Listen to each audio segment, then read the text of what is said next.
Good morning students, आप सभी का स्वागत है फिजिक्स के ऑनलाइन क्लास में। हम कार्नोट इंजन पढ़ रहे थे। कार्नोट इंजन का आज आपका सेकंड क्लास है। तो कार्नोट इंजन में क्या है था आपके पास, मैंने जो जो कंप्लीट बेसिक चीजें थी वो सब कुछ बता दी थी, आपको कंप्लीट रूप से एक्सप्लेन कर दिया था। यदि कोई आप सेकंड क्लास देख रहे हो तो इससे पहले आप फर्स्ट क्लास जरूर देखना। यदि फर्स्ट क्लास देखोगे तो ही ये वाली क्लास आपको समझ में आएगी, उसके बिना समझ में नहीं आएगी।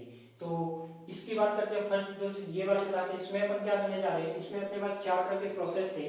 तो कार्नो इंजन में देखो चार प्रोसेस कौन कौन से थे। फर्स्ट तो था आपके पास समतापी प्रसार। फर्स्ट क्या था आपके पास, समतापी प्रसार। सेकंड क्या था आपके पास, जो कर्व में दिखाई दे रहा है, रुद्धोष्म प्रसार। रुद्धोष्म प्रसार। थर्ड क्या था आपके पास समतापी संपीड़न। समतापी संपीड़न। और जो फोर्थ था वो क्या था आपके पास, रुद्धोष्म संपीड़न। रुद्धोष्म संपीड़न।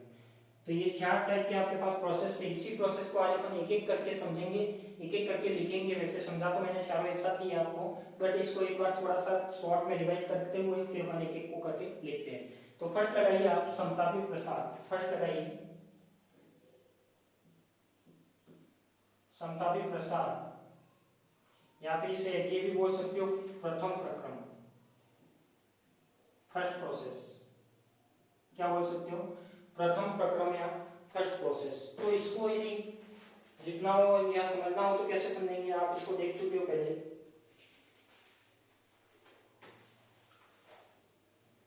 क्या कि प्रथम प्रोसेस, इसको आप क्या बोल सकते हो इंग्लिश में, आइसोथर्मल एक्सपेंशन। ठीक है, आइसोथर्मल एक्सपेंशन क्या होता है, प्रथम प्रोसेस यानी फर्स्ट प्रोसेस। क्या बताया था मैंने इसमें मैंने ये बताया था, देखो शॉर्ट में बता रहा हूँ। आपके पास कोई भी पिस्टन था, पिस्टन को मैंने कहाँ रखा था, पूछा पिस्टन को मैंने कहाँ रखा था फर्स्ट प्रोसेस में, सोर्स पर रखा था। कहाँ रखा था, सोर्स पर। जब पिस्टन को क्या करते हो आप, ये मान लो कोई पिस्टन था, ये वाला कोई पिस्टन था, ठीक है, ये वाला कोई पिस्टन था, इसको मैंने क्या रख दिया था, सोर्स पे रख दिया था। कहाँ रख दिया था, सोर्स पे। तो मैंने इसमें क्या बताया था, सोर्स पर रखने के बाद मैंने पिस्टन को क्या किया था, बाहर खींचा था। बाहर खींचने पर क्या हुआ था, आयतन बढ़ा था। क्या हुआ था, आयतन बढ़ा था। आयतन बढ़ने के साथ ताप क्या हुआ था, कम हुआ था। और जब बाहर खींच रहे तो अणुओं का प्रसार हो रहा है, कण का प्रसार हो रहा है, तो ताप भी क्या हो रहा है, कम हो रहा है। ताप यहाँ पे क्या हो रहा था, कम हो रहा था, ताप क्या हो रहा था, कम नहीं हो रहा था, बढ़ रहा था। कैसे, क्योंकि ताप जब अपन पिस्टन को ऊपर खींचा तो ताप क्या करेगा, प्रसार होगा, तो ताप क्या करेगा, कम करेगा।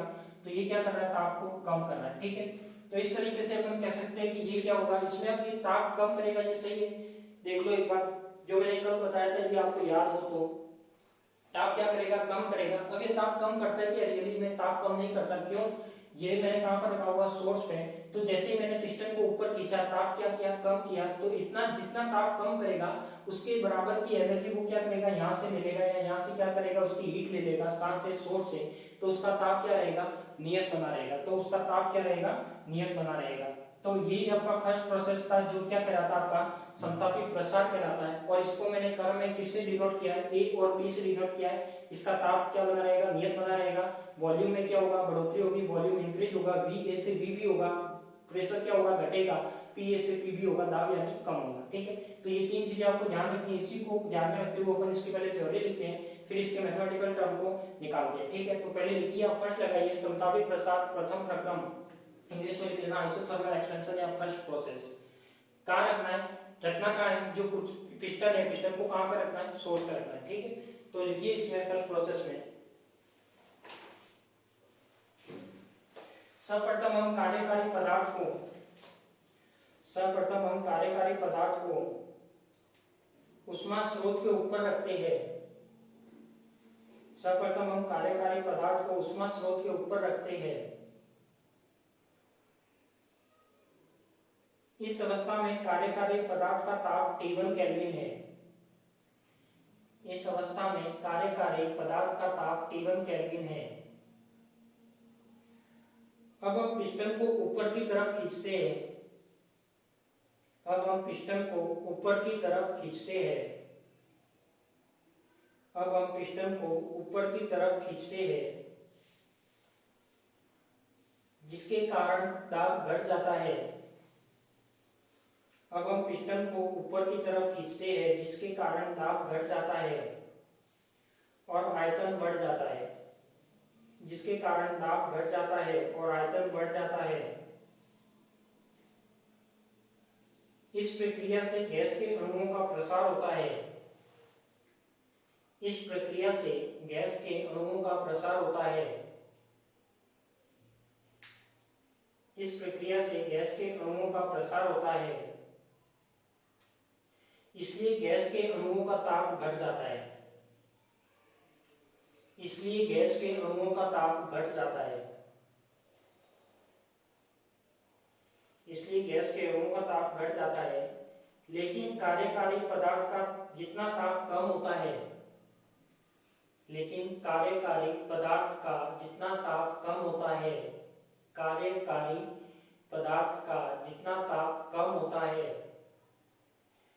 उतना ही ऊष्मा स्रोत से ग्रहण कर लेता है। उतनी ही ऊष्मा स्रोत से ग्रहण कर लेता है। उतनी ही ऊष्मा स्रोत से ग्रहण कर लेता है, जिसके कारण कार्यकारी पदार्थ का ताप नियत बना रहता है।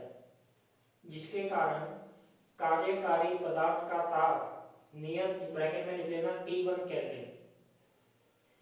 जिसके कारण कार्यकारी पदार्थ का ताप T1 केल्विन नियत बना रहता है। जो मैंने आपको समझाया था सब कुछ वही लिखा है। नीचे लिखना, यही कारण है कि प्रथम प्रक्रम समतापी प्रसार कहलाता है। यही कारण है कि जो प्रथम प्रक्रम है उसको समतापी प्रसार कहलाता है। समतापी प्रसार कहलाता है। समतापी प्रसार को कार्नोट चक्र के समतापी प्रसार को कार्नोट चक्र के AB भाग द्वारा व्यक्त किया गया है। समतापी प्रसार को कार्नोट चक्र के AB भाग द्वारा व्यक्त किया गया है। AB भाग द्वारा व्यक्त किया गया है। AB भाग द्वारा व्यक्त किया गया है।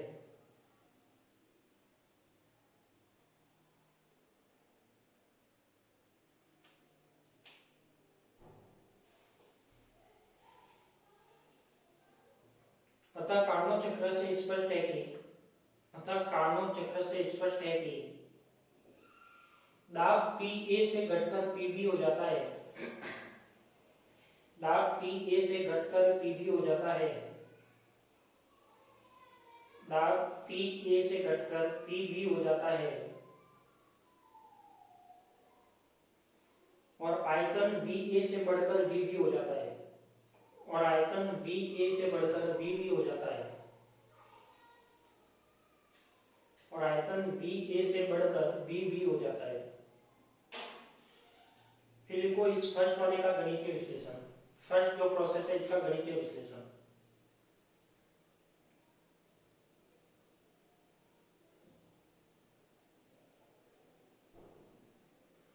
इसमें लिखो फर्स्ट में गणितीय विश्लेषण में कार्नो इंजन का गणितीय विश्लेषण कार्य के द्वारा किया जाता है। कार्नो इंजन का गणितीय विश्लेषण कार्य के द्वारा किया जाता है। कार्नो इंजन का गणितीय विश्लेषण कार्य के द्वारा किया जाता है। अतः कार्य की परिभाषा से कार्नो इंजन का गणितीय विश्लेषण कार्य के द्वारा किया जाता है। अतः कार्य की परिभाषा से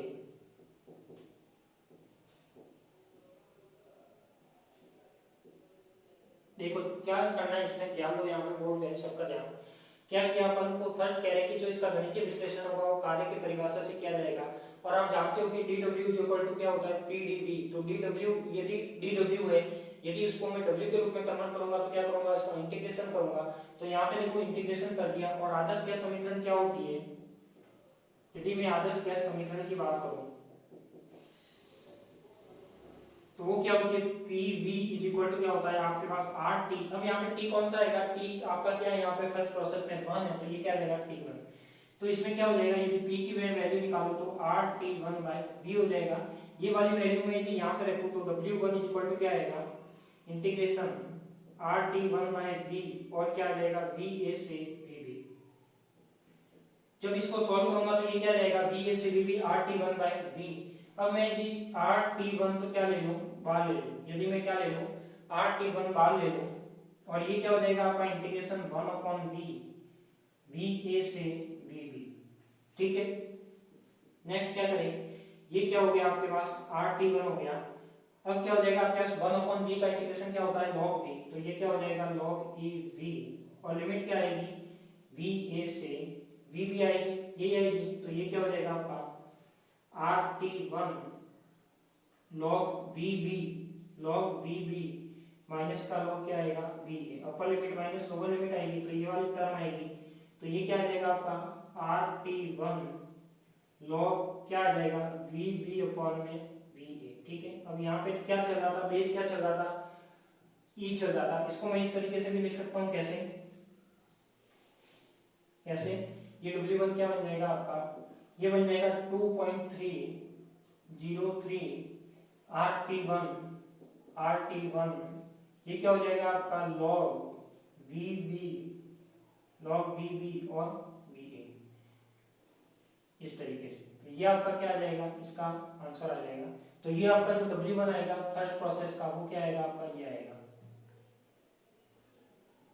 ये log 10 हो गया और log E। ठीक है, तो ये आपका W1 आ गया। तो इसको आप कहाँ से आया, ताप T1 क्या था, यहाँ पे फर्स्ट में कांस्टेंट था, P यहाँ से निकाल दिया मैंने और वैल्यू रख दी इसमें, इसको मैंने समीकरण नंबर दे दूं 1 और इसको दे देता हूँ मैं A। ठीक है, ये आपका क्या आ गया W1 आ गया। तो ये लिख लीजिए, फिर अपन दूसरे प्रोसेस की बात करते हैं।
दिया होगा, सेकंड लगाइए। सेकंड आपका क्या है, दोषमय प्रसार। सेकंड क्या है आपका, रुदोष्म प्रसार।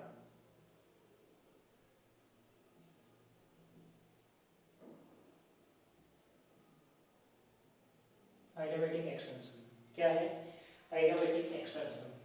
तो इसमें क्या करोगे आप, प्रोसेस जानते हो इसका भी, क्या करोगे बताओ, ध्यान होगा।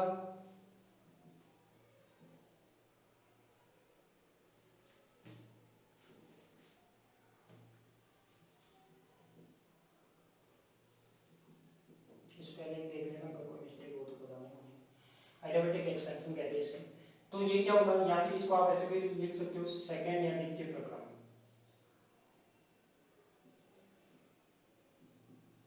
क्या कह सकते हो, द्वितीय प्रक्रम।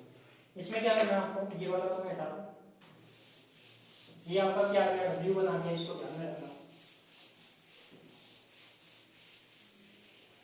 अब देखो यहाँ पे सेकंड प्रोसेस क्या था, रुदोष्म प्रसार। रुदोष्म प्रसार में क्या करना है, मैंने पिस्टन को सोर्स से हटा दिया, सोर्स से हटाकर अब कहाँ पे रख दिया, ये आपका पिस्टन था, ये आपका पिस्टन था, ठीक है, P, और इसको मैंने अब कहाँ पे रख दिया, इसके कुचालक स्टैंड पे रख दिया।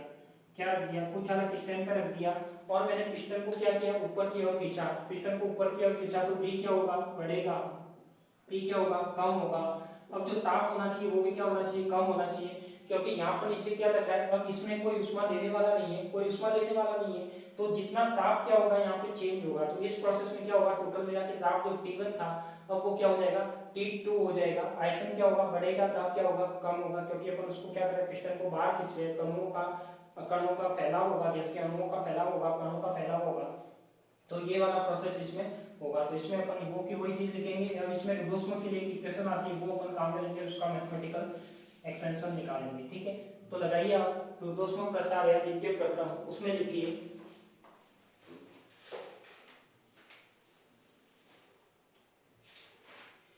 अब हम कार्यकारी पदार्थ को स्टैंड के ऊपर रख देते हैं। अब हम कार्यकारी पदार्थ को स्टैंड के ऊपर रख देते हैं। अब हम कार्यकारी पदार्थ को स्टैंड के ऊपर रख देते हैं, और हम जानते हैं कि स्टैंड ऊष्मा का कुछ अलग होता है, और हम जानते हैं कि स्टैंड ऊष्मा का कुछ अलग होता है, और हम जानते हैं कि स्टैंड ऊष्मा का कुछ अलग होता है। इसलिए यह रुद्धोष्म प्रक्रम व्यक्त करता है। इसलिए यह रुद्धोष्म प्रक्रम व्यक्त करता है।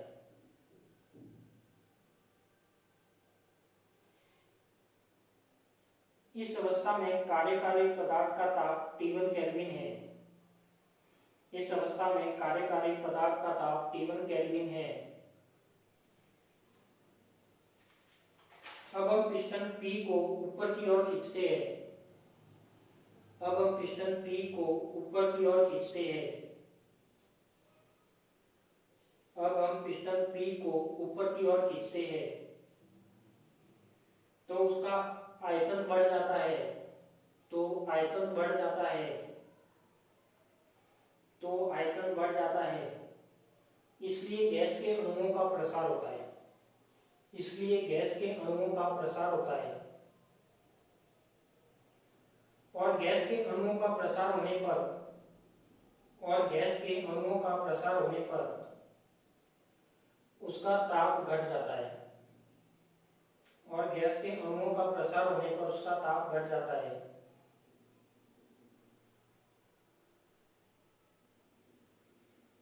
कार्यकारी पदार्थ का यह ताप, कार्यकारी पदार्थ का यह ताप T1 केल्विन घटकर, T1 केल्विन से घटकर, कार्यकारी पदार्थ का यह ताप T1 केल्विन से घटकर T2 केल्विन हो जाता है। T1 केल्विन से घटकर T2 केल्विन हो जाता है, और यह द्वितीय प्रक्रम स्टैंड के कारण, यह द्वितीय प्रक्रम स्टैंड के कारण रुद्धोष्म प्रसार कहलाता है, और यह द्वितीय प्रक्रम स्टैंड के कारण रुद्धोष्म प्रसार कहलाता है।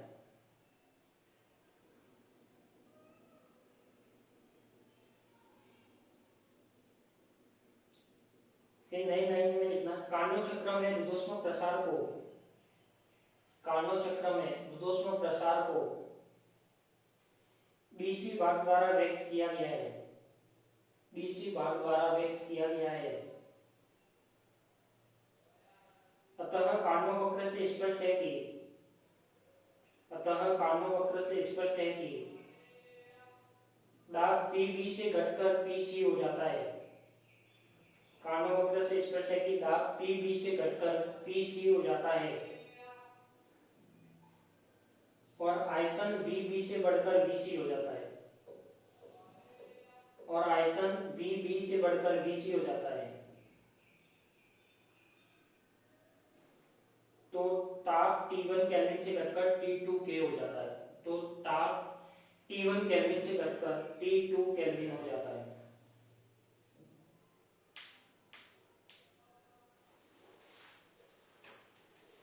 इसका भी लिखो गणितीय विश्लेषण, इसका भी लिखो गणितीय विश्लेषण।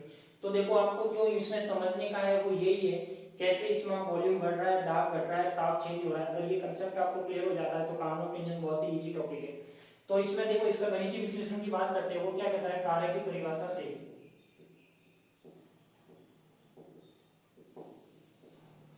ये होता है W2 इक्वल टू क्या होगा आपके पास, क्या होगा बताओ, PdV। अब वॉल्यूम क्या हो रहा है आपका, VB से क्या हो रहा है, BC हो रहा है, तो ये हो जाएगा VB से BC।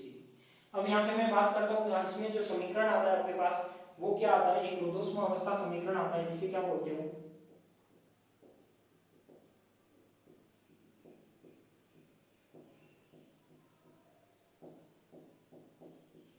रुद्धोष्म अवस्था समीकरण क्या होता है, P V gamma is equal to कोई भी के कांस्टेंट, ठीक है। ये गामा क्या है आपका CP अपॉन में CV होता है, V क्या है आपका वॉल्यूम है, के कांस्टेंट है, P का दाब है। P की वैल्यू निकालो तो ये क्या हो जाएगा, के V अपॉन में गामा नीचे आ जाएगा, इसको मैं ऐसे भी लिख सकता हूँ माइनस का गामा, नीचे आएगा, नीचे से वहां पर ऊपर होगा तो क्या रहेगा माइनस का गामा। ये वैल्यू मैं यहाँ पे रखता हूँ इसमें समीकरण 2 में, क्योंकि एक पहले दे दिया था, तो ये क्या आ जाएगा W2 is equal to VB से BC, और क्या हो जाएगा आपके पास P की वैल्यू क्या हो जाएगी KV माइनस गामा, ठीक है। इसको जब मैं सॉल्व करूंगा तो K बाहर आ जाएगा, तो ये क्या हो जाएगा V माइनस गामा प्लस का 1 माइनस गामा प्लस का 1, और लिमिट क्या आ जाएगी VB से BC। इसको जब मैं सॉल्व करूंगा तो ये क्या आएगा देखो, K अपॉन में 1 माइनस गामा लिख लूं इसको बाहर लेके, तो ये तो हो गया। फिर क्या बचा V 1 माइनस, तो अपर लिमिट लगाऊंगा तो V माइनस गामा प्लस का 1 माइनस VB और माइनस गामा प्लस का 1, ये आएगा। इसको मैं W2 के रूप में लिखूं तो जो को W2 क्या आएगा आपके पास K 1 माइनस का गामा, और ये हो जाएगा VC 1 माइनस का गामा और माइनस का VB 1 माइनस का गामा। इस तरीके से जो ये W2 आएगा वो क्या आएगा आपका ये आएगा। तो ये भी क्लियर होगा, ये सब आपको निकालना आ गया होगा। इसको मैं नंबर दे देता हूँ क्या B, क्योंकि ये समीकरण काम में आने वाले, फर्स्ट वाला ये A था, अब क्या आया आपका B आया। इसी तरह अपन W3 और W4 भी निकालेंगे, फिर सबको ऐड करेंगे, इसका मैथमेटिकल एक्सप्रेशन निकालेंगे। लिख लीजिए इसे,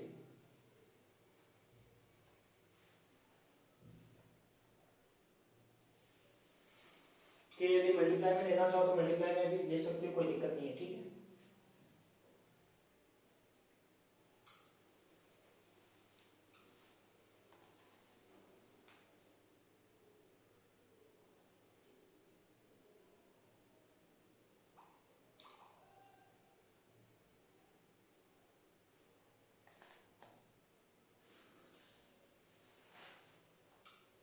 ये आपका एक रुद्धोष्मावस्था समीकरण कहलाता है, ये क्या है आपका एक गामा है, आइडियाबैटिक है, स्टेट इक्वेशन कहलाता है। थर्मो पढ़ोगे तो आपके आगे और आएगा ये।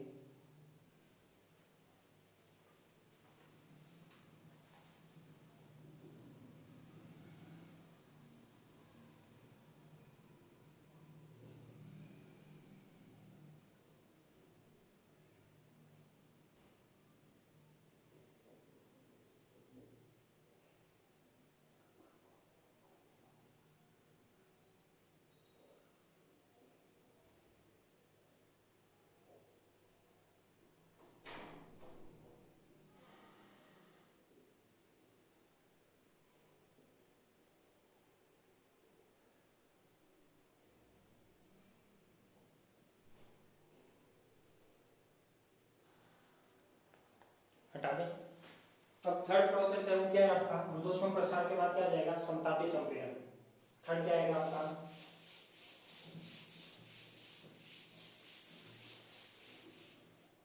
इसको अभी तो यहाँ से हटा दें।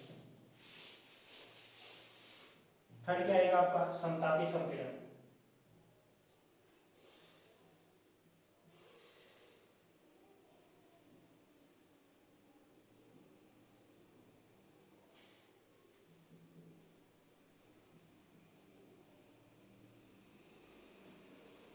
संपीड़न को क्या बोलते हो, प्रसार को तो एक्सप्रेशन बोलते हो, संपीड़न को कंप्रेशन।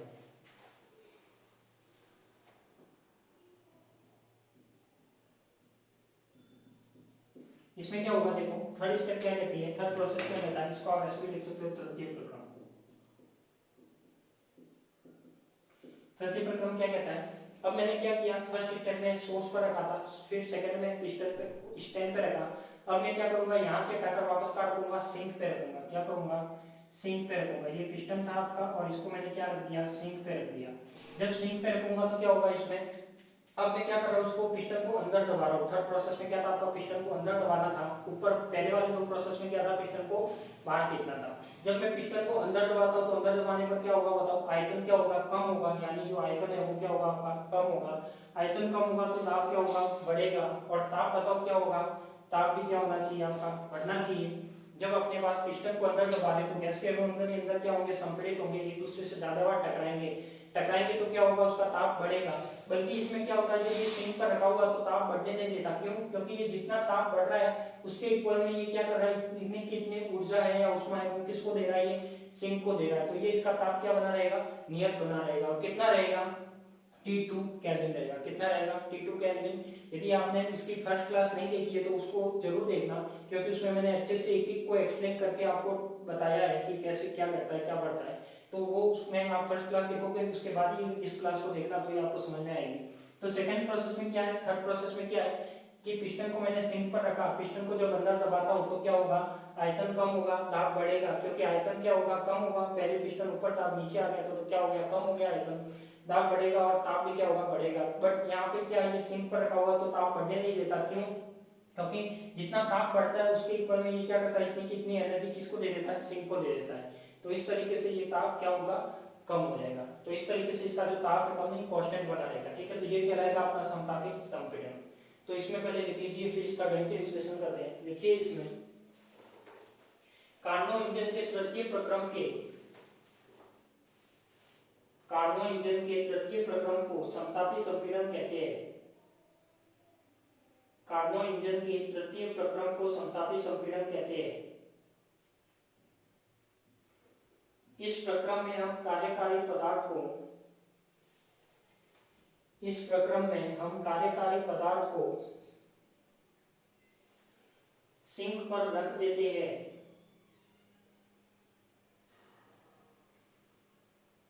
इस प्रक्रम में हम कार्यकारी पदार्थ को सिंक पर रख देते हैं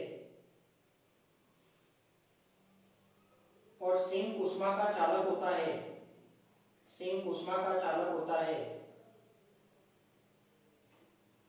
सिंक उष्मा का चालक होता है। अब हम पिस्टन को नीचे की ओर गति कराते हैं। अब हम पिस्टन को नीचे की ओर गति कराते हैं। अब हम पिस्टन को नीचे की ओर गति कराते हैं, जिससे गैस के अणु संपीड़ित हो जाते हैं। जिससे गैस के अणु संपीड़ित हो जाते हैं। जिससे गैस के अणु संपीड़ित हो जाते हैं और गैस के अणुओं का ताप, और गैस के अणुओं का ताप T2 केल्विन से बढ़ने लगता है। और गैस के अणुओं का ताप T2 केल्विन से बढ़ने लगता है। तो गैस के अणुओं का ताप T2 केल्विन से बढ़ने लगता है। लेकिन कार्यकारी पदार्थ का जितना ताप बढ़ता है, लेकिन कार्यकारी पदार्थ का जितना ताप बढ़ता है उतनी ऊर्जा सिंक को दे देता है। उतनी ऊर्जा सिंक को दे देता है। उतनी ऊर्जा सिंक को दे देता है। अतः कार्यकारी पदार्थ का ताप नियत रहता है। अतः कार्यकारी पदार्थ का ताप नियत रहता है। कार्नो चक्र में इस प्रक्रम को, कार्नो चक्र में इस प्रक्रम को CD भाग के द्वारा व्यक्त करते हैं। कार्नो चक्र में इस प्रक्रम को CD भाग के द्वारा व्यक्त करते हैं। अतः वक्र से स्पष्ट है कि, अतः वक्र से स्पष्ट है कि दाब PC से बढ़कर PD हो जाता है। दाब PC से बढ़कर PD हो जाता है और आयतन VC से घटकर, और आयतन VC से घटकर VD हो जाता है। और आयतन VC से घटकर VD हो जाता है। तो इसमें भी इसका गणितीय विश्लेषण कैसे होगा देखो, कार्य की परिभाषा से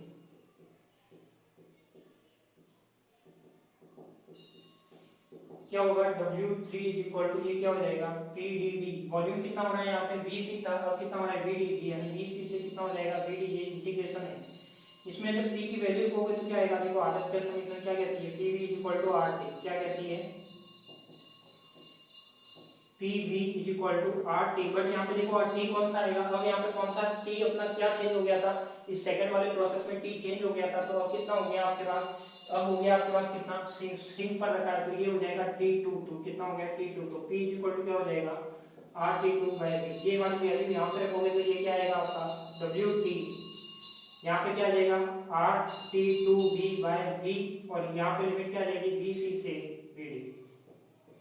RT2 तो क्या आ जाएगा 12 आ जाएगा, इंटीग्रेशन आ जाएगा 1/V, और VC से क्या हो जाएगा VD। तो W2 क्या हो जाएगा आपके पास कि RT2, और ये क्या हो जाएगा log V, और ये हो जाएगा आपके पास VC से क्या हो जाएगा VD। अब इसको मैं जब वैल्यू दूंगा तो ये क्या आ जाएगा RT2 log VD माइनस का log VC, और ये क्या सब आधार E चल रहा है, ध्यान रखना ये आधार E है, तो इसका कंप्लीट क्या आएगा W is equal to 2.303 RT2, तो ये RT2, और log आ जाएगा 10, और ये क्या आ जाएगा VD अपॉन में VC, क्या आ जाएगा VD अपॉन में VC, तो ये आपका क्या आ जाएगा W3 आ जाएगा, क्या आ जाएगा W3, लिख लीजिए इसको।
लिख दिया होगा।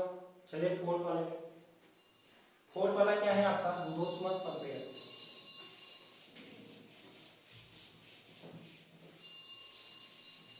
फोर्थ वाला प्रोसेस क्या है ऊर्ध्वस्मर संपीड़न, जो इसका लास्ट प्रोसेस है। तो फोर्थ क्या कहता है,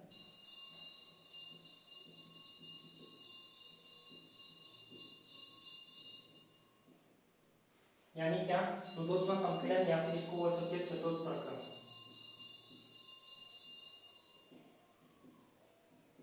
तो ये क्या हो जाएगा देखो,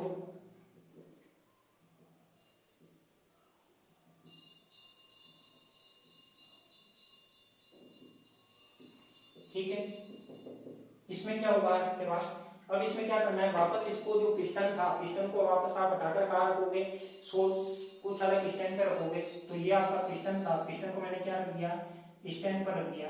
तो स्टैंड पर रखने पर क्या होगा, जब पिस्टन को आप दबाओगे, तो पिस्टन को दबाओगे तो देखो वॉल्यूम क्या होगा बढ़ेगा, वॉल्यूम क्या होगा बढ़ेगा, वॉल्यूम बढ़ेगा। फिर आपके साथ क्या होगा, वॉल्यूम बढ़ा तो पी क्या हो जाएगा कम हो जाएगा, पी क्या हो जाएगा आपका कम हो जाएगा, सॉरी हाँ वॉल्यूम बढ़ेगा, ठीक है वॉल्यूम बढ़ेगा तो पी क्या हो जाएगा, सॉरी वॉल्यूम क्या होना चाहिए यहाँ पे, पिस्टन को अपन क्या कर रहे हैं, पिस्टन को दबा रहे तो वॉल्यूम क्या होना चाहिए यहाँ पे कम हो रहा है, क्योंकि उसमें संपीड़न हो रहा है, संपीड़न में वॉल्यूम क्या होगा कम होगा। जब पिस्टन को दबाया गैस के नोट ज्यादा बार टकराएंगे, उसकी जगह कम हो गई, वॉल्यूम कम होगा तो पी क्या होगा बढ़ेगा, पी बढ़ेगा तो ताप भी क्या होना चाहिए बढ़ना चाहिए। तो यहाँ पे क्या होगा, देखो जब अपने पास स्टैंड पर रखा है, जब ताप बढ़ेगा तो इसका मतलब यहाँ पे न तो कोई ऊर्जा देने वाला है, न कोई ऊर्जा लेने वाला है, मतलब ये ऊर्जा का विनिमय, उष्मा का विनिमय नहीं कर सकता। तो इसमें क्या करेगा, ये ताप को बढ़ा के यानी T2 से वापस कहाँ ले जाएगा, वो T1 पे ले जाएगा, यानी जो T2 ताप था उसको वापस कहाँ ले जाएगा, वो बढ़ा के कितना कर देगा, T1 कर देगा। तो इसका भी जो प्रोसेस होगा वो क्या कहलाएगा, आपका चतुर्थ प्रक्रम कहलाएगा। तो इसमें भी लिखिए, रुद्धोष्म संपीड़न और चतुर्थ प्रक्रम लगा ले। कार्नो इंजन के चतुर्थ प्रक्रम को, कार्नो इंजन के चतुर्थ प्रक्रम को रुद्धोष्म संपीड़न कहते हैं। कार्नो इंजन के चतुर्थ प्रक्रम को रुद्धोष्म संपीड़न कहते हैं। इस प्रक्रम में कार्यकारी पदार्थ को, इस प्रक्रम में कार्यकारी पदार्थ को स्टैंड पर रख देते हैं। इस प्रक्रम में कार्यकारी पदार्थ को स्टैंड पर रख देते हैं और स्टैंड उष्मा का कुचालक होने के कारण, और स्टैंड उष्मा का कुचालक होने के कारण रुद्धोष्म प्रक्रम को व्यक्त करता है, और स्टैंड उष्मा का कुचालक होने के कारण रुद्धोष्म प्रक्रम को व्यक्त करता है। अब हम पिस्टन को नीचे की ओर गति कराते हैं। अब हम पिस्टन को नीचे की ओर गति कराते हैं, जिसके कारण गैस के अणुओं का संपीड़न होता है, जिसके कारण गैस के अणुओं का संपीड़न होता है, जिससे कार्यकारी पदार्थ का ताप, जिससे कार्यकारी पदार्थ का ताप T1 केल्विन से बढ़कर T2 केल्विन हो जाता है।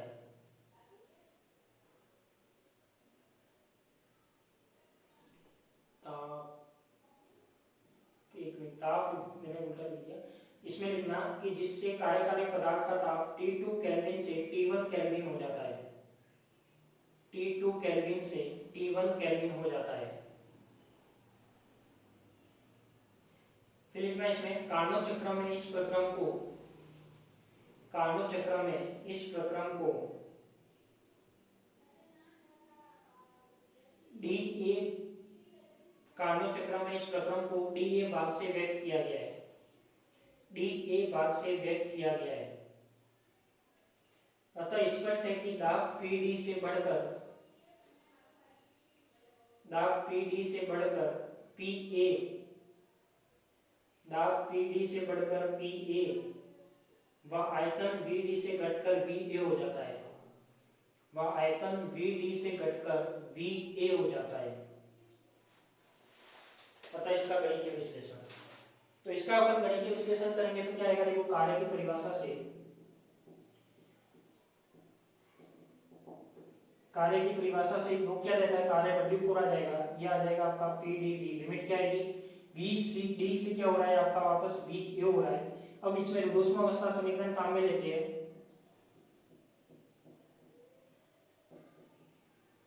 तो वो क्या होती है आपके पास, PV gamma is equal to क्या होता है आपके पास K होता है। तो ये क्या हो जाएगा, P इज इक्वल टू क्या हो जाएगा, KV और माइनस गामा। इसको जब मैं इसमें इंटीग्रेशन करके लिखूंगा तो W इज इक्वल टू ये क्या हो जाएगा, KV माइनस गामा, और ये क्या हो जाएगा, VD से क्या हो जाएगा आपका VA हो जाएगा, क्या हो जाएगा VA। सॉल्व करूंगा तो K बार आएगा, V माइनस गामा प्लस 1 और माइनस गामा प्लस 1, ये क्या आ जाएगा आपकी लिमिट VD से क्या आ जाएगा VA। इसको जब सॉल्व करोगे तो ये क्या आएगा आपका W4 इज इक्वल टू आ जाएगा आपके पास K, फिर क्या 1 माइनस गामा को मैंने बाहर ले लिया, तो ये क्या हो जाएगा आपके पास VA 1 माइनस गामा, बीच में क्या आएगा आपका upper limit minus lower limit, तो VD और 1 माइनस गामा। ये गामा माइनस गामा प्लस 1 था, इसको मैंने यहाँ पे पलट दिया, तो ये क्या आएगा W4 आ जाएगा। ठीक है, एक स्टेप में डायरेक्ट लेते हैं, तो ये क्या आ गया आपका D आ गया। तो इस तरीके से आपके ये चारों प्रोसेस हो गए, और चारों प्रोसेस के अपन ने क्या लिखे, इसके गणितीय मैथमेटिकल जो टर्म थी वो लिखे, तो इसको भी आप लिख लो, एक बार लिख लो इसको भी।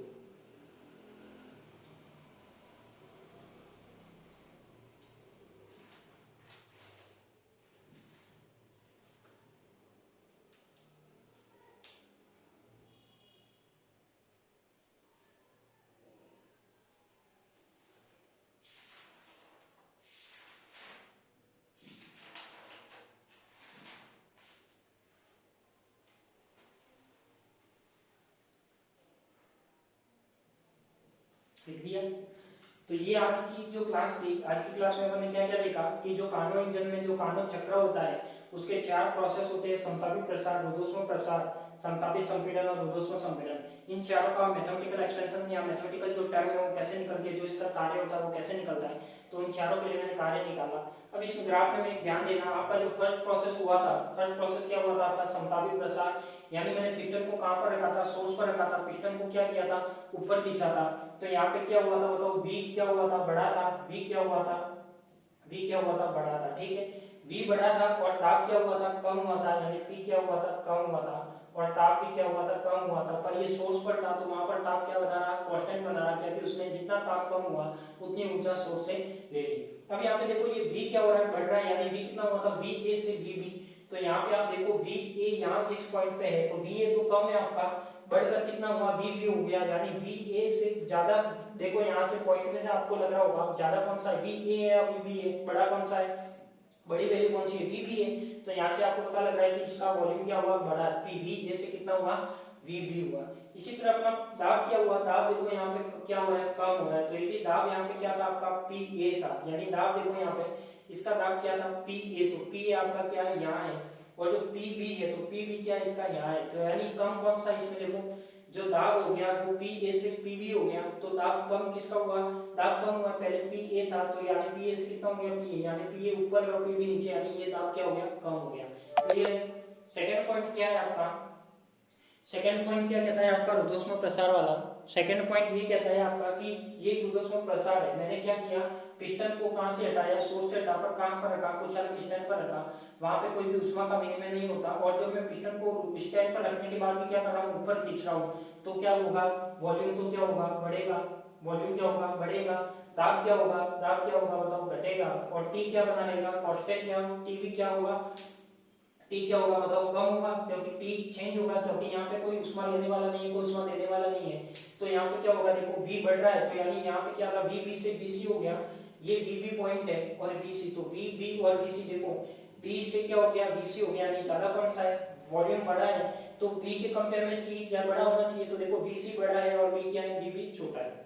p क्या है, कम हुआ है, p का मीनिंग pb से क्या हो गया, pb, pb से क्या हो गया, pc, तो pb यहाँ पे है, pc यहाँ पे है, देखो कम हुआ है, pb बड़ा पॉइंट है और pc क्या है, छोटा पॉइंट है, नीचे है मतलब छोटा है, तो ये pb के कंपेयर में pc क्या है, कम है। और जो ताप है वो क्या है, इसमें घटेगा घटेगा, वो अपन ग्राफ में शो नहीं किया, ठीक है। फिर अपन ने थर्ड स्टेप क्या करते हैं, समतापी संपीड़न। तो इसको मैंने जब पिस्टन को हटाकर वापस कहां रख दिया, आपका पिस्टन को मैंने हटाकर रख दिया किस पे, सिंक पे। तो सिंक पे क्या किया, पिस्टन को बाहर खींच रहा हूं, बाहर खींच रहा हूं तो क्या होगा, वॉल्यूम। अब क्या करना है, पिस्टन को बाहर नहीं खींचना है, सॉरी, पिस्टन को अंदर दबाना है। इन दो प्रोसेस में तो पिस्टन को बाहर खींचना है, जो प्रसार होगा। थर्ड प्रोसेस में क्या, पिस्टन को अंदर दबाना है, तो वॉल्यूम क्या होगा, कम होगा, वॉल्यूम क्या होगा, कम होगा, तो दाब क्या होगा, बढ़ेगा। दाब बढ़ेगा तो ताप भी क्या होना चाहिए, बढ़ना चाहिए। बट यहाँ पे सिंक पर रखा हुआ, तो जितना ताप बढ़ेगा उतनी ऊर्जा वो क्या करेगा, सिंक को दे देगा, और ताप क्या बना रहेगा, नियत बना रहेगा। तो यहाँ पे क्या है, v कम हो रहा है, तो देखो v कम हो रहा है किसमें, समतापी संपीड़न में। समतापी संपीड़न की बात करते हैं, vc था और ये क्या था, vd था। तो देखो vc था, vc ज्यादा था, और vd था, तो vd क्या है, कम है, यानी c के कंपेयर में d क्या है, यहाँ पे कम है, c ज्यादा है और d क्या है, कम है। तो अपन सही है कि v क्या हो रहा है, कम हो रहा है। दाब क्या हो रहा है, बढ़ रहा है।